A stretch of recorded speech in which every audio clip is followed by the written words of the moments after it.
चूक की बरोबर? रात्रीचं छान जेवल्यानंतर अंगाला लागतं. चूक. रात्री फळं किंवा सॅलड्स अशा गोष्टी खाऊ नयेत. चूक. फळं शक्यतो टाळावीत, पण सॅलड्स खायला हरकत नाही. रात्रीच्या जेवणामध्ये जर आपण कमी जेवलो तर वजन आटोक्यात राहतं. सर्वार्थाने नाही म्हणता येणार. केस टू केस व्हॅरी होतं. रात्री भात खाल्ल्यानं वजन वाढतं. पोर्शन कंट्रोल ठेवून आपण खाल्ला तर ते नाही वाढणार. आणि भात कुठल्या कॉम्बिनेशन बरोबर खातो हे फार महत्त्वाचं आहे. आणि कुठल्या प्रकारचा तांदूळ घेतोय हेही तितकंच महत्त्वाचं आहे. एखाद्या दिवशी चीट डे म्हणून रात्रीचं फक्त चाट खाऊन झोपलं तरी चालतं. शक्यतो नको. चूक. रात्री आपल्याला जेवणाला उशीर होणार आहे हे माहिती असल्यामुळे संध्याकाळी जरा जास्त चहा बिस्किट खाल्ला तरी चालतो. चूक. झोपताना दही खाऊ नये. बरोबर. दिवसभरात ॲसिडिटी होण्याची शक्यता असते. त्याच्यामुळे जे मसालेदार किंवा जरा छान काहीतरी चमचमीत खावंसं वाटलं तर ते रात्रीचं खावं. चूक. रात्री अन्न पचलेलं नाहीये असं आपल्याला जर वाटत असेल, अपचन होत आहे, तर सोडा प्यावा. चूक.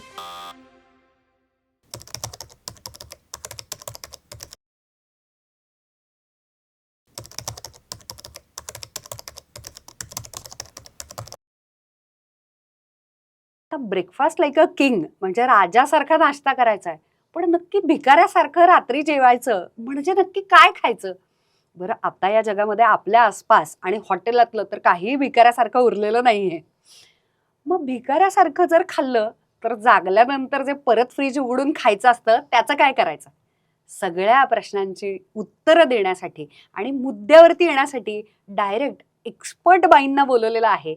आपल्याकडे डायटिशियन आलेल्या आहेत. नमस्कार. खूप खूप नमस्कार. खूप तुमचं स्वागत मला करायचंय. ब्रेकफास्टसाठी सुद्धा नक्की काय खायचंय हे आपल्याला जान्हवी अक्कलकोटकर यांनी तेव्हाही अप्रतिम मार्गदर्शन केलेलं आहे. आणखी आम्हाला शिस्त आणण्यासाठी आणि मुद्द्यावरती येण्यासाठी, आमच्या थेट प्रश्नांची मुद्देसूद उत्तर देण्यासाठी वेलकम. थँक्यू. आता आपण पुढच्या भागाकडे चाललेलो आहोत आणि ते म्हणजे एका वाक्यात उत्तरे द्या.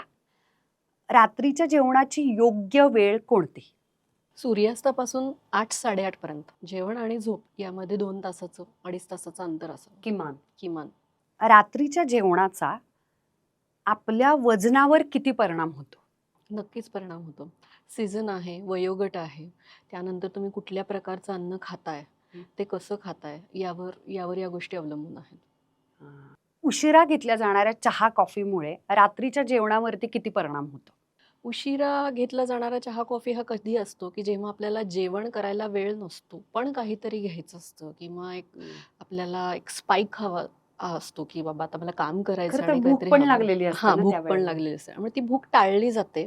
आणि मग त्याच्यामुळे काय होते, चहा घेतल्यामुळे ऍसिडिटी सारखा त्रास होतो आपल्याला. मग पुढे जाऊन असंच वारंवार चालत राहील तर अल्सर वगैरे हे त्रास होऊ शकतात जेवणापूर्वी घेतलेल्या चहा कॉफीमुळे, किंवा डिहायड्रेशन होणं हे होऊ शकतं. तुम्ही जे सांगितलं आता की सूर्यास्ताला आपण जेवायला हवं, तर त्याबरोबर छान त्या योग्य वेळेला भूक लागेल यासाठी दिवसभरात काय करावं? 8 ते 9 मध्ये ब्रेकफास्ट, 12 ते 1 मध्ये जेवण आणि संध्याकाळी 6 ते 8 मध्ये रात्रीचं जेवण. खरं तर घरचं खाणं किंवा हेल्दी फूड खाणं आणि योग्य वेळेला खाणं हे पण एक प्रिव्हिलेज असण्याचं लक्षण आहे. पण काहींची प्रोफेशन्स, कामाच्या वेळा, ड्युटीज अशा वेळेला ना रात्रीच्या वेळा पाळल्या जात नाही. मग त्यांनी काय करावं अशा वेळेला? एकतर घरापासून नोकरीचं ठिकाण हे बरंच लांब असेल किंवा ट्रॅव्हल करावं लागत असेल रोज. रात्रीच्या जेवणाची वेळ निश्चित होत नसेल, जमत नसेल फॉलो करणं. खूप उशिरा जेवण्यापेक्षा त्यांनी 6 ते 7 मध्ये खाण्यासाठी काहीतरी असं कॅरी करावं की जे त्यांचं एक डिनर होऊन जाईल तिथे, की जे रिहीट किंवा गरम करावं लागणार नाही. मेथीचे थेपले असतील किंवा दुधी भोपळ्याचे पराठे आहेत, वेगवेगळ्या प्रकारचे धान्यांचे थालीपीठ आहे आणि एखादी चटणी, असं जर कॅरी केलं तर मग त्यांना त्यावेळचं जेवण त्यांचं रात्रीचं वेळेवर होईल. आणि मग घरी आल्यावर मुठभर नट्स म्हणा किंवा शेंगदाणे म्हणा, रात्रीच्या जेवणामध्ये एखादं सॅलेड किंवा मखाण्याचा चिवडा, सूप, असं काही ना काही ऑप्शन्स त्यांना घेऊन ते मॅनेज करता येईल. रात्रीसाठी आयडियल जेवण कसं असावं? आदर्श जेवण हे म्हणजे उत्तम डिनर. बरोबर. बॅलन्स मील आपण इथे म्हणू शकतो. त्याच्यामध्ये कर्बोदकं, प्रथिनं, विटॅमिन, मिनरल्स, फायबर्स, फॅटचं प्रमाण सुद्धा योग्य प्रमाणात असणं गरजेचं आहे. हो. पण रात्रीचे फॅट्स आणि कार्ब्स मी कोणालाच सजेस्ट करताना नाही पाहिलेलं. पण बरोबर बॅलन्स्ड म्हणल्यानंतर त्याचं प्रमाण बरोबर आहे. वयोगटानुसार ते बदलणार आहे ना. कारण एखादा खेळाडू असेल, तो खेळून आला असेल, तर त्यांनी कार्ब्स बंद करून उपयोग नाही. बरोबर. प्रोटीन घ्यायलाच हवं, पण त्याच्या बरोबरीनं कार्बोहायड्रेट्स हे हवेच. किंवा एखादा शालेय विद्यार्थी असेल, तर त्याला ते गरजेचं आहे. जेव्हा प्रोटीन बद्दल चर्चा होते तेव्हा नॉनव्हेज बद्दल चर्चा होते. आता रात्रीच्या जेवणामध्ये प्रोटीन पण हवं असं तुम्ही म्हणताय, कारण त्याला बॅलन्स्ड मीलमध्ये धरलं जातं आणि आपण सगळे प्रोटीनमध्ये कमी पडतोय बुवा भारतीय असं सतत कानावरती येत असतं. तर रात्रीच्या वेळेला मग नॉनव्हेज खावं का? शक्यतो ते टाळलेलं बरं. किंवा रात्रीची झोप म्हणजे तुमचा बेड टाईम, झोपायला जाण्याची वेळ, त्याच्या आधी किमान ते 4 तास खाल्लं गेलं पाहिजे. तर ते पचलं जाईल. कारण नॉनव्हेज पचायला खूप जड आहे. खाल्लत आणि लगेच झोपलात तर ॲसिडिटी, रिफ्लक्स ह्या गोष्टी, हा त्रास होणार आहे नक्की पुढे जाऊन. अजून एक सध्या फेमस असलेलं डाएट म्हणजे अँटी इन्फ्लमेटरी डाएट. विद्या बालनमुळे ते चर्चेत आलं. मग आता अजून एक त्याच बरोबरीला ट्रेंड आलेला आहे की रात्रीच्या वेळेला अँटी इन्फ्लमेटरी डाएट वगैरे असावं आणि एक इन्फ्लमेशन होतं बुवा दुधानं, असे एक व्हीगन डाएट करणारे सगळे जे म्हणतात.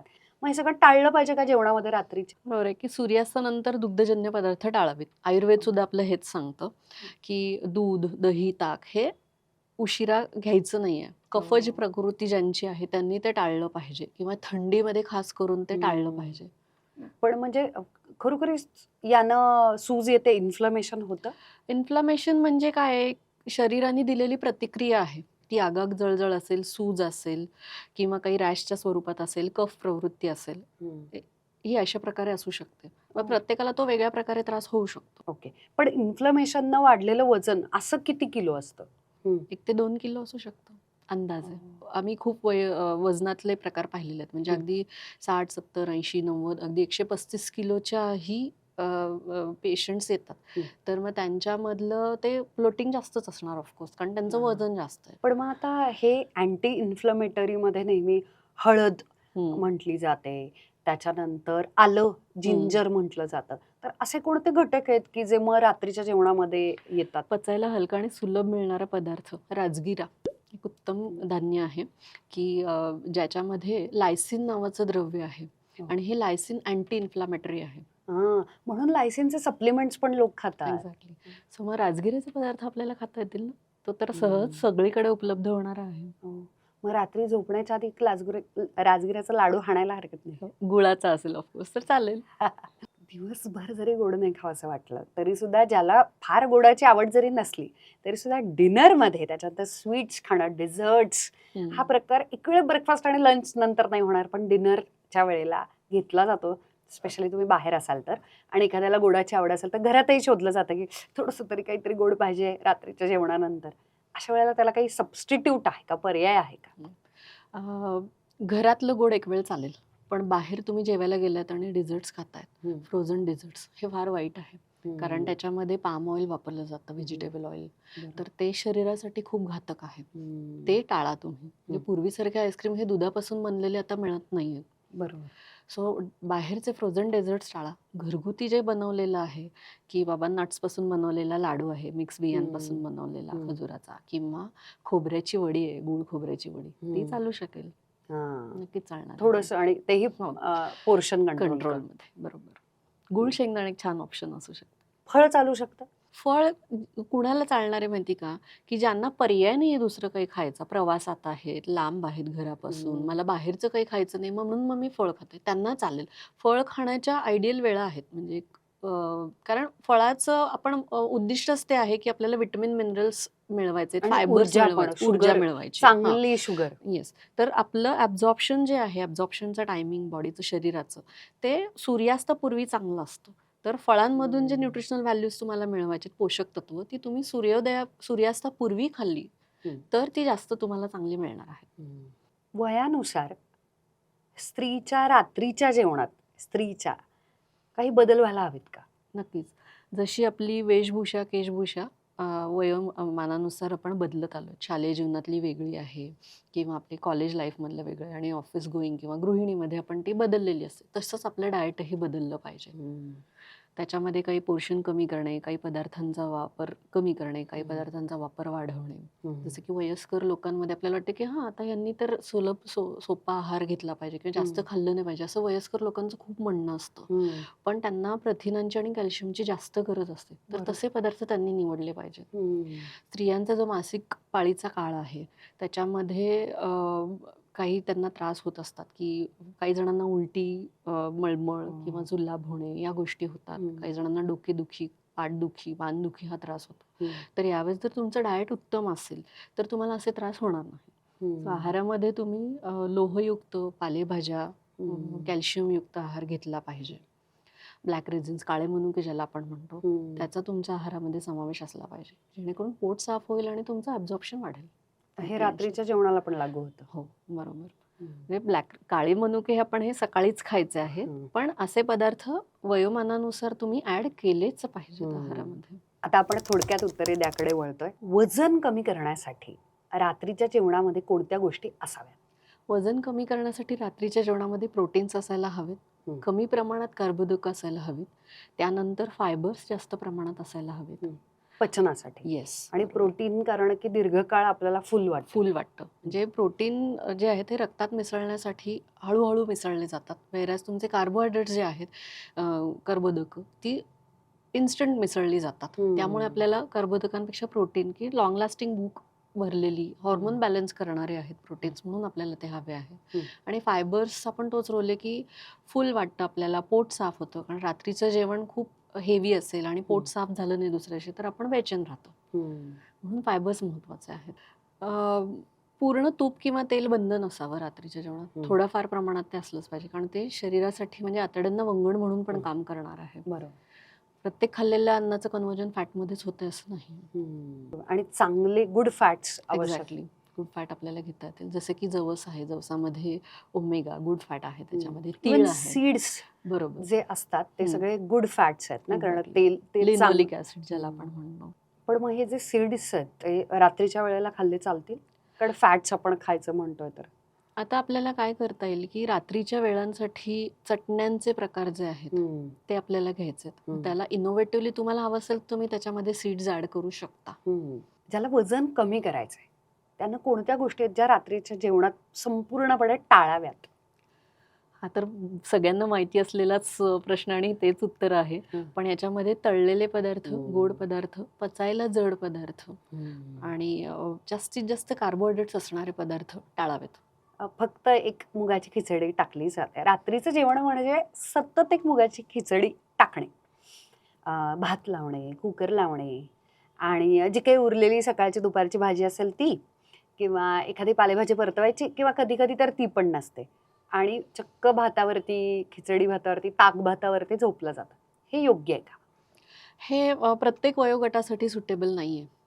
तर घरामध्ये फॅमिली मेंबर्सचा वयोगट काय आहे याच्यावर हे अवलंबून आहे. म्हणजे ओल्ड एज जे आहेत त्यांच्यासाठी हे चालून जाईल, पण तरुण वर्ग आहे त्यांना एवढ्याशावर ते पुरेशा होणाऱ्या कॅलरीज नाही, त्यांना एक्स्ट्रा कॅलरीजची गरज आहे. तर आणि हे वारंवार नसावं, कधीतरी आजारपणामध्ये किंवा ह्याच्यामध्ये ते चालेल वन्स इन अ वाईल, पण मग व्हरायटी ऑफ फूड तर कधीही चांगलंच. सो तशा प्रकारे आपण प्लॅनिंग करू शकतो. रात्रीच्या जेवणामध्ये मग तुम्ही सांगितलं तसं आयडियल मील, खूप सुंदर सगळा आहार आपला बनावा, यासाठी आधी स्वयंपाक, तयारी, अशा सगळ्या गोष्टी असतात. मग कोणते कोणते पदार्थ आणि त्याचं कसं नियोजन करता येईल म्हणजे रात्रीचं जेवण ताट आपलं छान बॅलेन्स्ड असेल? एकतर पहिली गोष्ट, उद्या काय मेन्यू करायचा आहे हा आपल्याकडे मनात तयार हवं.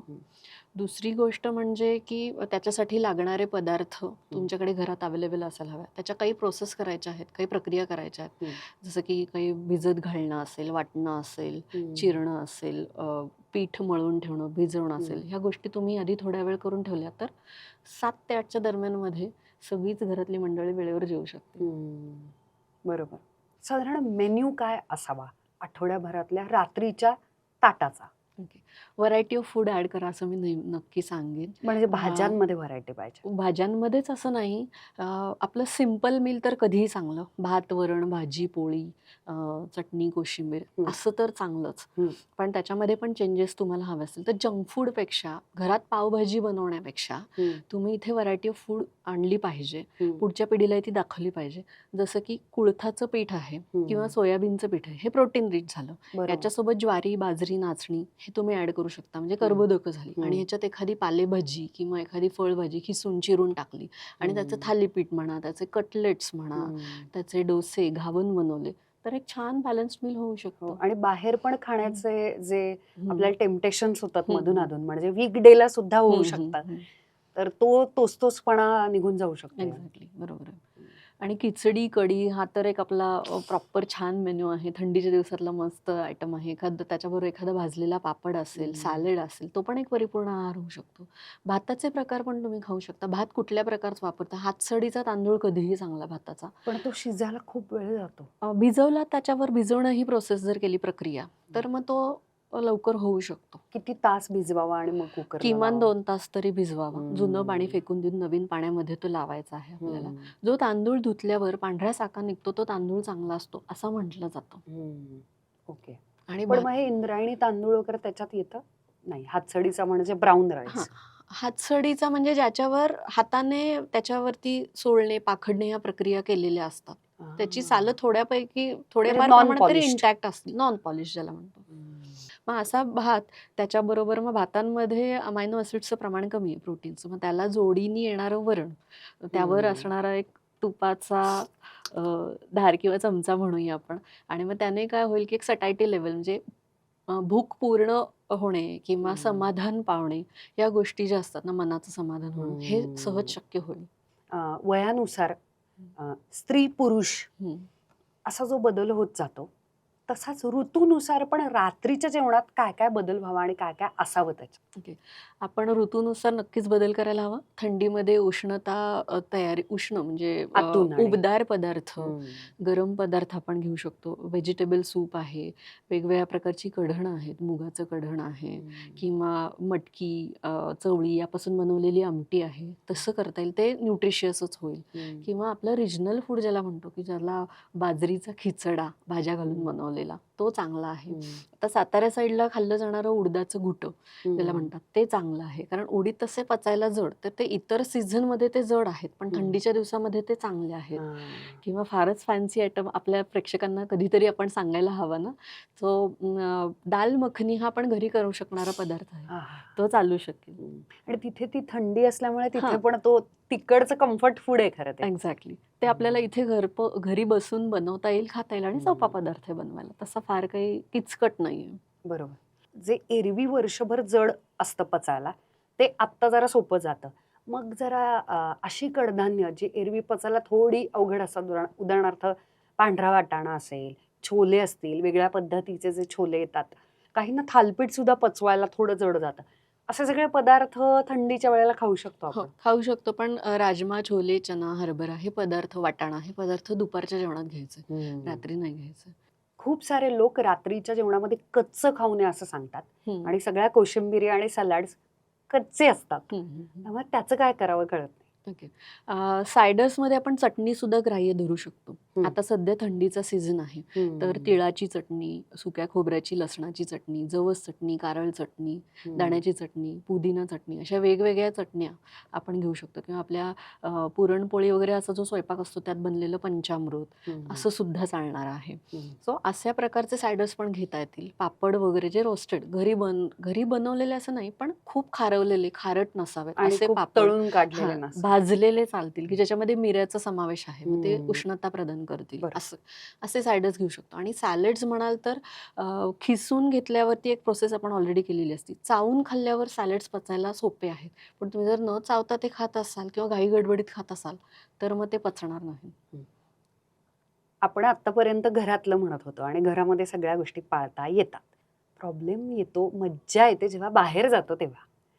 डिनर्स हे सगळे बाहेर होतात. हॉटेलांमध्ये डिनर्सला जाणं हे अतिशय न्यू नॉर्मल झालेलं आहे आता. अशा वेळेला हॉटेलमध्ये काय ऑर्डर करता येईल तुका म्हणे त्यातल्या त्यात जे हेल्दी असेल? हेल्दी म्हणाल तर आपलं रोजच्या जेवणाला साधर्म्य असणारे पदार्थ ते घेता येतील आपल्याला. कारण आपल्याला त्या पदार्थांपासून त्रास होत नसतो हे आपल्याला माहिती असतं. त्या वेळेपुरतं खायला छान लागणारे पदार्थ, पण नंतर जर पूर्ण तुमचा दिवस खराब करणार असतील, तर असे पदार्थ नक्कीच टाळायला पाहिजेत. म्हणजे घरातल्या खाण्याला साधर्म्य असं असणार आहे. म्हणजे राईस, जिरा राईस किंवा जिरा जो राईस, हॉटेल ओके. मधला.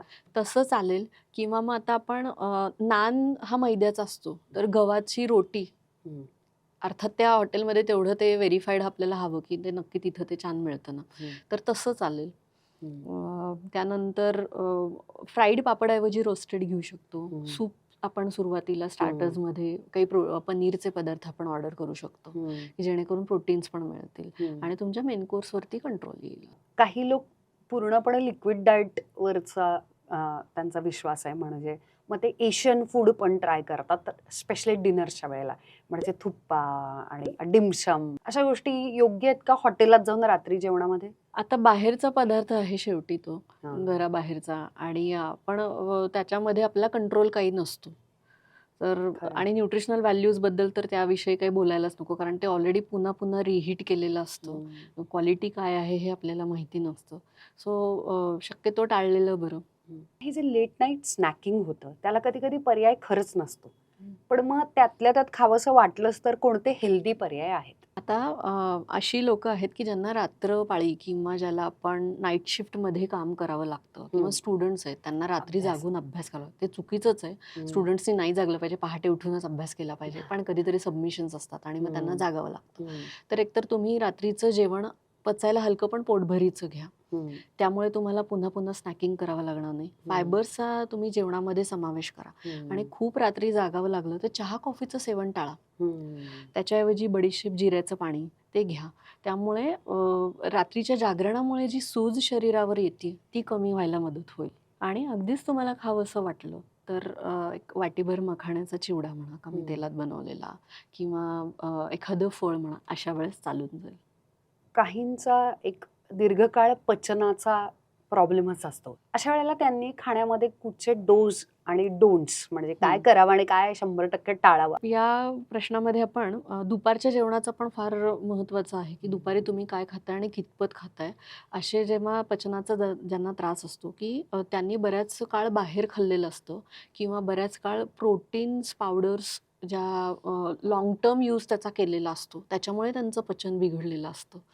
दुसरी गोष्ट, मग दुपारचं जेवण जर खूप हेवी असेल तर मग ते रात्री त्यांना पचायला, कुठलंही प्रकारचं जेवण असेल तर ते त्यांना अवघडच जाणार आहे. तर जेवणापूर्वी सुद्धा 1 तास आधी त्यांनी जर वॉकिंग, संध्याकाळचं जे एक आल्हाददायक वातावरण आहे त्याच्यामध्ये 20 मिनिटाचा किमान वॉक घेणं ते गरजेचं आहे, किंवा पोटाचे काही व्यायाम करणं गरजेचं आहे. जेवण तर हलकं पचायला असंच असायला हवं, ज्याला सॉफ्ट डाएट आपण असं म्हणतो, की खिचडी, मऊ भात, वरण असं वगैरे. त्यानंतर फायबर सॅलड्सचा समावेश, पालेभाज्यांचा समावेश असेल त्याच्यामध्ये. आणि मग रात्रीच्या जेवणानंतर वज्रासनात बसणं हे फार महत्त्वाचं आहे. किमान 2 मिनिटासाठी तुम्ही वज्रासनात बसा. वज्रासन हे असं आसन आहे की ते कुठल्याही वेळेला कधीही कुठेही करता येतं. एक प्लेन प्लॅटफॉर्म तुम्हाला त्याच्यासाठी गरजेचं आहे. ते तुम्हाला करता येईल. आणि शतपावली बेस्ट आहे प्रकार, तोही करता येईल. वा. रात्रीचं जेवण पचावं आणि ते आपल्याला आणखी चांगल्या अर्थानं त्याचे सगळे पौष्टिक गुणधर्म पण लागावेत, यासाठी काही इतर लाईफस्टाईल चेंजेस करता येऊ शकतात का? दिवसभरात थोडा तरी व्यायाम केला पाहिजे. चालल्याने काय होतं की आपला स्ट्रेस कमी होतो, मानसिक तणाव तो कमी होतो, आणि तणाव कमी झाला की मग तुमच्या खाण्यावरती नियंत्रण येतं. मेटाबॉलिझम तुमचं ॲक्टिव्ह होतं. अनियंत्रित भुकेवर नियंत्रण मिळतं. मग स्ट्रेस इंड्यूस इटिंग ज्याला म्हणतो ना, की खूप स्ट्रेस आहे म्हणून काही खात राहतो, हे होत नाही. तर चालणं किंवा व्यायाम कुठल्याही प्रकारचा जो काही तुम्हाला शक्य आहे, जो काही तुम्हाला आवडतो तो तुम्ही करू शकता. तर त्याच्यामुळे सुद्धा खूप फरक पडेल.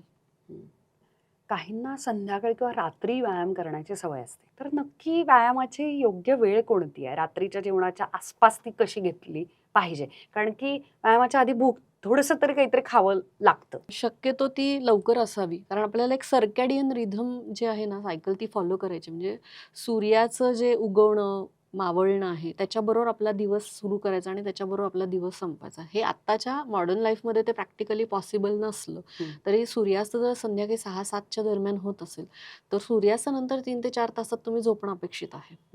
मग त्याच्या आधी तुमचा व्यायाम, मग त्याच्यानंतर जेवण, जेवणापासून 2 तासाचा गॅप, हे सगळ्या गोष्टी मेंटेन करणं, फॉलो करणं गरजेचं आहे.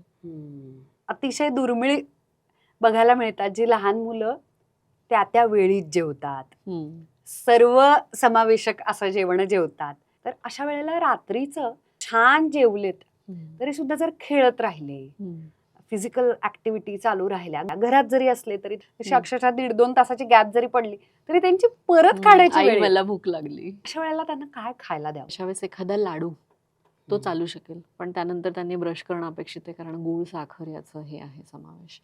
किंवा मग कमी साखर असणारं दूध, छोटं बाळ आहे त्याला ते पचायला सोपं आहे, त्यांना चालू शकणार आहे. अर्थात थंडीच्या दिवसात नसावं ते. किंवा मग आता याच्यामध्ये आपल्याला रेडी टू इट म्हणजे पॅकेज फूड नाही, पण घरामध्ये तयार असणारा आयटम हवा. असा सोपा, सुरळीत, सहज उपलब्ध असणारा घरामधला एखादा पदार्थ हवा, तो त्याला देता येईल. राजगिऱ्याचा लाडू आपण मगाशी म्हणून तो चालू शकणार आहे. तो फार गोड नसतो आणि गुळाचा आहे, तसं चालेल. आता प्रोफेशनली तज्ज्ञ डायटिशियन असल्यानंतर अशी कोणती डिनर मधली चूक आहे जी तुम्ही कधीही करणार नाही? की तळलेले पदार्थ, गोड पदार्थ वर्ज्य करेन आणि काही ना काही प्रमाणात फायबर्स हे माझ्या जेवणामध्ये असलेच पाहिजे. जेवणानंतर लगेच जाऊन बसणं टाळेन. वज्रासन किंवा आपण जेवणानंतरचं जे शतपावली म्हणतो, या गोष्टी आत्मसात करण्याचा मी नक्कीच प्रयत्न करेन. वा, क्या बात आहे. हेल्दी होण्यासाठी रात्रीच्या जेवणामध्ये नक्की कसा मेन्यू असावा, काय टाळावं, काय असावं, कधी खावं, सगळ्या वेळा आणि सगळ्या टिपा मुद्देसूद आपल्याला छान गाईड केलेले आहे तुम्ही आणि शेअर केलेल्या आहेत, सांगितलेल्या आहेत. त्यासाठी मला आधी तुम्हाला खूप खूप थँक्यू म्हणायचं आहे. खूप सोप्या शब्दामध्ये आपल्या मातीतल्या आपल्याला खरोखरीच दीर्घकाळ जमतील, ज्याला सस्टेनेबल असं मराठीमध्ये म्हणतात, असा आहार आपल्याला देणाऱ्या आणि मुद्द्यावरती येणाऱ्या अशा आपल्याला मॅम हव्या होत्या, एक्सपर्ट हव्या होत्या. आणि डिनर कंप्लीट केलेला आहे, ब्रेकफास्ट बाई मुद्द्यावर याच्या पहिल्या सीझनमध्ये कव्हर केलेला आहे. दुपारच्या जेवणाबद्दल खूप काय काय बोलायचं आहे, आधेमध्ये भूक लागते त्याच्याविषयी बोलायचं आहे. त्याच्यामुळे पुढच्या भागासाठी आत्ताच तुम्हाला इन्व्हिटेशन मी देते. जरूर, खूप आवडेल मलाही यायला. खूप खूप खूप मनापासून थँक्यू. तुम्ही शेवटपर्यंत व्हिडिओ पाहिलात याबद्दल खूप खूप थँक्यू. वेगवेगळ्या विषयांचे तुमचे सगळे प्रॉब्लेम्स, तुम्हाला वाटणारे कोणते कोणते गेस्ट आम्ही मुद्द्यावरती आणण्यासाठी बाई मुद्द्यावर याच्या पुढच्या भागामध्ये आणावेत, हेच जर तुम्हाला आम्हाला सांगायचं असेल तर कमेंट बॉक्समध्ये लगेचच कमेंट करायला लागा. मॅम ज्या आहेत त्यांचे सगळे क्लिनिक्स, पत्ते, तुम्हाला कुठे कॉन्टॅक्ट करायचा, स्वतःला छानसा डाएट प्लॅन जर घ्यायचा असेल तर सगळ्या गोष्टी डिस्क्रिप्शन बॉक्समध्ये आहेतच. पुढच्या भागामध्ये भेटूयात बाई मुद्द्यावर यामध्ये.